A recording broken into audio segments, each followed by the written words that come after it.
আজ সকালে মিমের কাছে ডিভোর্স লেটারটা পাঠিয়ে দিয়েছি। অনেক সহ্য করেছি, আর সহ্য করা যাচ্ছে না। মেয়েটা আমার কাছে একটা কিছু চেয়েছে, আমি না দিয়ে পারি? আসুন আপনাদের মূল ঘটনায় নিয়ে যাই। আমি তানবীর, বাবা মার আদরের ছোট ছেলে। পড়াশোনা শেষ করে এখন একটা প্রাইভেট কোম্পানিতে চাকরি করছি। ভালোই চলছিল দিনকাল, কিন্তু আমার আব্বু আম্মুর তা ভালো লাগলো না। তারা আমাকে বিয়ের জন্য জোরাজুরি করতে শুরু করেছে, সাথে ভাইয়া ভাবিও। আমি তো মান কাচিপাই পড়লাম। যদিও আমার বিয়ের বয়স হয়ে গেছে, তাই আব্বু আম্মুর কথা আর ফেলতে পারলাম না। আমি বাসায় বিয়ের জন্য হ্যাঁ বলে দিই। আব্বু আম্মু আমার জন্য মেয়ে দেখা শুরু করে দিল, সাথে ভাইয়া আর ভাবিও। জানি না আমার ভাগ্যে কেমন বউ জুটবে। একদিন আব্বু আম্মু আমাকে এসে বলল যে আমাকে নাকি মেয়ে দেখতে মেয়েদের বাসায় যেতে হবে। তাই আমাকে সেদিন অফিস যেতে দিল না। বিকেলে আব্বু আম্মু ভাইয়া ভাবি সহ আমি মিমেদের বাসায় যাই। আমি তো লজ্জায় একদম চিপসে গিয়েছিলাম। ভাবি বারবার আমার কানের কাছে বলছিল, তোমার ভাইয়াও আমাকে দেখতে গিয়ে ঠিক এরকমই লজ্জা পেয়েছিল, কিন্তু তানভীর ভাই এত লজ্জা পাওয়ার কি আছে? জানি না। কিছুক্ষণ পর মেয়েকে আনলো। মেয়ে দেখে তো আমি একদম হাঁ হয়ে গেলাম। এটা মেয়ে নাকি একটা পরী? আমি হাঁ করে তাকিয়ে আছি। তা দেখে ভাবি বলল, ভাইয়া মাছে ঢুকবে তো। ভাবির কথা শুনে আমি লজ্জা পেলাম। আমার তো মেয়ে অনেক ভালো লেগেছে। সেখানে কিছু কথাবার্তা বলে আমরা বাসায় এসে পড়লাম। বাসায় আসার সাথে সাথে আম্মু আমাকে জিজ্ঞাসা করলো, তানবীর বাবা, মেয়ে তোমার পছন্দ হয়েছে? আমি বললাম, আম্মু কবে আমার বিয়ে দেবে তাই বলো। আমি যে আর থাকতে পারছি না। আমার কিন্তু এই মেয়েকেই চাই তো চাই। আম্মু বলল, আমার ছেলে দেখছি বিয়ের জন্য পাগল হয়ে উঠেছে। আমি কিছুটা লজ্জা পেয়ে বললাম, তোমরাই তো বিয়ের জন্য চাপ দিচ্ছিলে, তাই ভাবলাম আজ হলেও বিয়ে করতে হবে, কাল হলেও বিয়ে করতে হবে। তাই আর দেরি করে কি লাভ? আমি বিয়ে করব, আর যত তাড়াতাড়ি করা যায় তত তাড়াতাড়ি। আম্মু আমার কথা শুনে হাসতে হাসতে ওখান থেকে চলে গেল। আমি তো মেয়েটার কথা ভাবতে ভাবতে নিজেকে পাগল বানিয়ে ফেলেছি। পরের দিন আব্বু বলল, সামনের সপ্তাহে তোমার বিয়ে। তাই জেনে অফিস থেকে কিছুদিনের জন্য ছুটি নিলাম। আমি তো খুব খুশি হয়ে নাচতে নাচতে অফিসে চলে গেলাম। অফিসে গিয়ে বসের কাছে ছুটির জন্য আবেদন করলাম। বসটাও অনেক ভালো, ছুটি দিয়ে দিল। বিয়ের দিন খুব সকাল সকাল ঘুম থেকে উঠে আমি ফ্রেশ হয়ে নিলাম। তারপর কিছুক্ষণ পর বরযাত্রী নিয়ে মিমদের বাসার উদ্দেশ্যে বেরিয়ে পড়লাম। এই, আপনাদের তো বলাই হয়নি, আমার হবু বউয়ের নাম মিম। মিমদের বাসার সামনে আসতেই কিছু লুচ্চি মেয়ে টাকা চাইতে লেগে পড়ল। ভাইয়া মেয়েগুলোকে অনেক বোঝাবার চেষ্টা করেছে, কিন্তু তারা টাকা ছাড়া কিছুতেই ঢুকতে দেবে না। আর এদিকে আমার তো আর তস হয়েছিল না। তাই ভাইয়াকে বললাম, ভাইয়া যত চাচ্ছে দিয়ে দাও তো। ভাইয়া মুচকি হেসে টাকাগুলো দিয়ে দিল। তারপর বিয়ের কাজ শেষ করে বিয়ের আসন থেকে নামতে যাব, দেখি আমার জুতো নাই। কি মুশকিল! আবার সেই লুচ্চু মেয়েগুলো এসে টাকা চাইলো। তখন আমার এক বন্ধু ব্যাগ থেকে এক জোড়া নতুন জুতো বের করে দিয়ে বলল, তানভীর দোষ, এগুলো পরে নে। আমি বললাম, বন্ধু তুই কি জুতো সাথে করে নিয়ে ঘুরিস নাকি? আমার বন্ধু বলল, আর বলিস না, আমার বিয়েতেও ঠিক এরকম ঘটনা ঘটেছিল। আমার বিয়েতে জুতো ফেরত নিতে 6,000 টাকা নিয়েছিল। তাই আমি ভেবেছিলাম আজ তোর বিয়েতে তেমন কিছু যদি ঘটে তাহলে কি হবে। তাই আমি আগে থেকেই কিনে তোর ব্যাগে ঢুকিয়ে রাখছিলাম। বন্ধুগুলো এরকমই, বিপদের বন্ধু, আসল বন্ধু। তখন বন্ধুর কাছ থেকে জুতোগুলো নিয়ে পড়লাম আর দেখলাম মেয়েগুলো আমার বন্ধুর দিকে রাগী লুক দিয়ে তাকিয়ে আছে। তখনকার ঘটনা বাদ দিয়ে দিলাম। বিয়ে করে নতুন বউকে নিয়ে বাসায় আসলাম। ভাবি বলল, রাত তো অনেক হয়েছে, যাও নতুন করে কাছে যাও। এই তো আর কিছুক্ষণ পর যাব। তা হবে না ভাইয়া, তুমি এক্ষুনি যাও। এই বলে ভাবি আমাকে টানতে টানতে আমার রুমে ঢুকিয়ে রুম বাইর থেকে লক করে দিল। আমি আস্তে আস্তে নতুন বউয়ের কাছে গেলাম। গিয়ে দেখলাম নতুন বউ কাঁদছে। আমি বললাম, কি হলো? দেখুন, আমি আপনাকে বিয়ে করতে চাইনি। মানে কি বলছেন এসব? হ্যাঁ, আমি সত্যি বলছি। আমি রাফি নামে একটা ছেলেকে ভালোবাসি। তো আপনার যাকে মন চাই তাকে ভালোবাসেন, সেটা আমাকে আগে জানালে না কেন? আমি তাহলে আপনাকে বিয়ে করতাম না। আমি আমার ফ্যামিলিতে সব জানিয়েছিলাম। আমার ফ্যামিলি থেকে আমাকে বলা হয়েছিল যদি রাফিকে ভালোবাসি বা রাফির সাথে পালিয়ে যাই তবে তারা রাফিকে মেরে ফেলবে। তাই আমি ভয়ে কিছু করতে পারিনি। আপনি রাফিকে বাঁচাতে গিয়ে আমার জীবনটা নষ্ট করলে কেন? আমার কোনো উপায় ছিল না।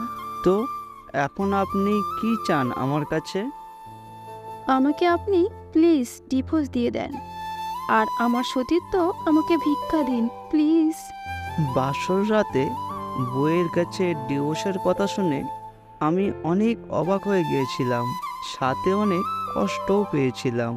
কিন্তু সেসব নিজের কাছে পুষে রেখে আমি বললাম, আপনার রাফি এখন কোথায়?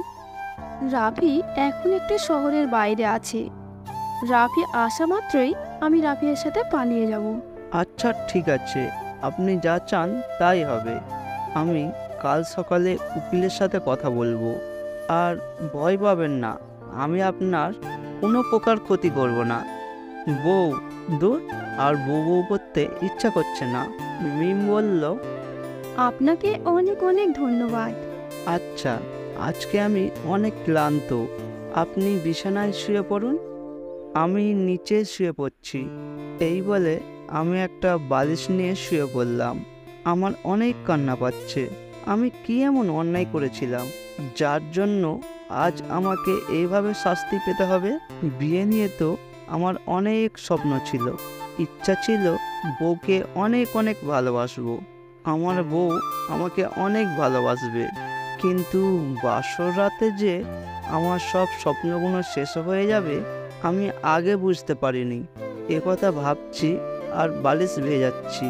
আমি একটু উঠে দেখলাম মিম ঘুমাচ্ছে। খুব সুন্দর দেখাচ্ছে মেয়েটাকে, কিন্তু সে অন্য কারণ আমানত, তাই তার দিকে আমার নজর দেওয়া চলবে না। তার থেকে ভালো মিম আমার কাছে যা চেয়েছে আমি মিমকে তাই দিয়ে দেব, ডিভোর্স। এসব ভাবতে ভাবতে আমি কখন যে ঘুমিয়ে পড়েছি তা নিজেও জানি না। সকালে মিমের এক ডাক শুনে আমার ঘুম ভাঙল। বলল, এভাবে নিচে বিছানা দেখলে মানুষ কি ভাববে, তাই চান আপনি এখন বিছানায় শুয়ে পড়েন। মিমের কথা শুনে আমি উঠে আর না শুয়ে আমিও ফ্রেশ হতে চলে গেলাম।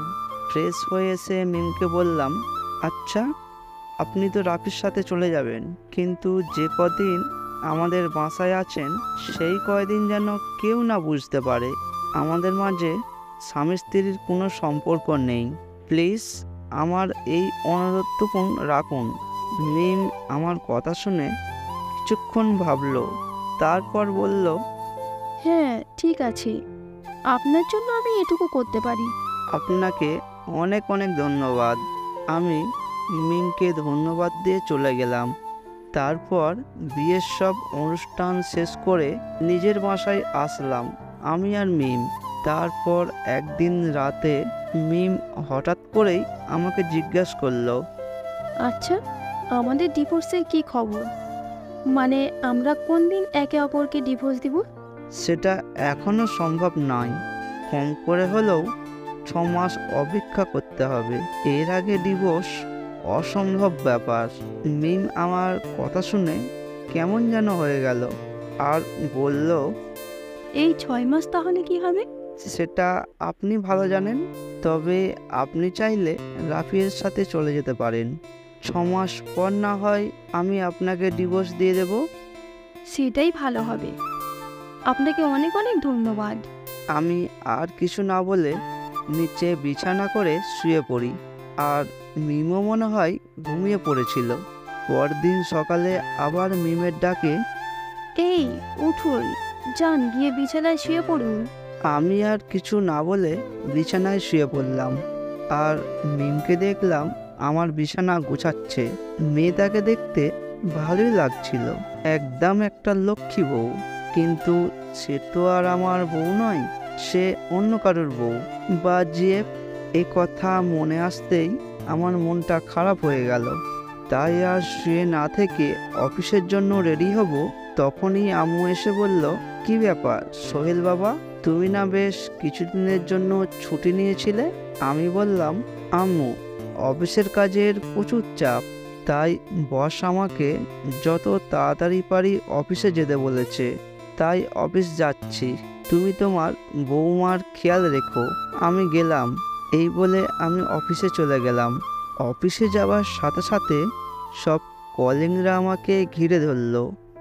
বিয়ে করার পর তো আপনার দেখাই পাওয়া যাচ্ছে না তানভীর সাহেব। বউয়ের ভালোবাসা কেমন পেলেন? অনেক ভালোবাসা পেয়েছি। বউ আমাকে ভালোবাসা দিয়ে ভরিয়ে রাখছে। কিন্তু বউ আমাকে কেমন ভালোবাসা দিয়েছে সেটা তো আমিই জানি। অনেক কষ্ট হচ্ছিল কলিগদের কথা শুনে, কিন্তু আমি চুপচাপ সব কথা শুনে গেলাম। কারণ আমার তো আর করার কিছু নাই। সারাদিন কাজ শেষ করে বাসায় আসলাম। আসার পর আম্মুর হাতে আমি ব্যাগ দিয়ে ফ্রেশ হতে চলে গেলাম। মিমের কথা একবারও জিজ্ঞেস করলাম না। কি লাভ জিজ্ঞেস করে? সে তো আর আমার নয়, সে তো অন্য কারোর আমানত। যতদিন আমার কাছে আছে ততদিন যেন ভালোভাবে থাকতে পারে, এটা দেখাই আমার দায়িত্ব। তো ফ্রেশ হয়ে এসে আমি খেতে বসলাম। আম্মু বলল, বাবা সোহেল, প্রথম প্রথম একটু এরকমই হবে, দেখবি পরে সব ঠিক হয়ে যাবে। আমি বললাম, ঠিক হলেই ভালো। আম্মু বলল, ঠিক হয়ে যাবে, চিন্তা করো না। আমি খাওয়া শেষ করে রুমে আসলাম। দেখি মিম শুয়ে আছে। তাই আর কিছু না বলে বিছানা করে শুতে যাব। তখনই মিম বলল, আমাদের ডিভোর্সের ব্যাপারটা? সেদিন না বললাম 6 মাস লাগবে? ও ঠিকই তো। আচ্ছা আপনি ঘুমান। ওকে, গুড নাইট বলে ঘুমিয়ে পড়লাম। হঠাৎ রাতে খেয়াল করলাম মিম কার সাথে যেন ফোনে কথা বলছে। আমি ভাবলাম, এত রাতে আর কার সাথে কথা বলবে? রাফির সাথে হয়তো কথা বলছে। আমি সেই দিকে আর নজর না দিয়ে ঘুমিয়ে পড়লাম। সকালে যথারীতি ঘুম থেকে উঠে ফ্রেশ হয়ে অফিসে চলে গেলাম। রাত করে বাসায় ফিরলাম। বাসায় এসে খেতে বসলাম। আম্মু, আজ খাবারটা যেন অন্যরকম লাগছে। আম্মু বলল, আজ মিম সব রান্না করেছে। আমাকে তো আজ রান্নাঘরে ঢুকতেই দেয়নি। মেয়েটা অনেক ভালো রে। আমি মনে মনে ভাবলাম, যাক, মেয়েটা তাহলে আমার কথা রেখেছে। আমিও এটা ভেবে খুশি হলাম যে আমি নিজের বউয়ের হাতে রান্না খেতে পেয়ে। কিন্তু আমি আমার বউ বলে ভুল করে ফেললাম। সে তো রাফির বউ। রাতে রুমে প্রবেশ করলাম। করা মাত্রই মিম আমাকে আবার সেই ডিভোর্স নিয়ে প্রশ্ন করলো। মেজাজটা গেল খারাপ হয়ে ছুটে গিয়ে মিমের গালে ঠাস ঠাস করে চড় মারলাম। আর বললাম, ওই, তোরে তো বলেছি 6 মাস সময় লাগবে, তোর কান দিয়ে কথা যায় না নাকি? এতই যদি রাফির জন্য পাগল তাহলে পালিয়ে যেতিস। এই বলে রুম থেকে বেরিয়ে ছাদে আসলাম। মনটা ভালো নেই। মিমকে মারা ঠিক হয়েছে? ঠিকই হয়েছে। প্রতিদিন এক কথা শুনতে কার ভালো লাগে? আমি সেদিন আমার রুমে যাই নাই, কেমন জানি লজ্জা করছিল নিজের রুমে যেতেই। তাই সেদিন ছাদে রাত কাটালাম। পরের দিন সকালে ফ্রেশ হয়ে অফিসে চলে গেলাম। হঠাৎ আম্মুর ফোন থেকে কল আসলো। আম্মু বলল, সোহেল বাবা, বৌমা মন খারাপ করে বসে আছে, কিছু কি হয়েছে? আমি বললাম, না আম্মু, তেমন কিছু নয়। আম্মু বলল, বাবা আমি কি বলি, তুই আজ বৌমাকে নিয়ে একটু ঘুরে আয়। আমি বললাম, কিন্তু আম্মু। আমার কথা শুনে আম্মু বলল, কোনো কিন্তু নয়, তুই এখন বাসায় আয়, আমি বৌমাকে বলছি তুই তাকে নিয়ে ঘুরতে যাবি। আমি আর কিছু বললাম না, বসের কাছ থেকে ছুটি নিয়ে বাসায় চলে গেলাম। গিয়ে দেখি মিম রেডি হয়ে বসে আছে। হয়তো আম্মু বলেছে বলে কথাটা ফেলতে পারেনি। আমি আর মিম একসাথে বেরিয়ে পড়লাম, কিন্তু কেউ কোনো কথা বললাম না। আমি বললাম,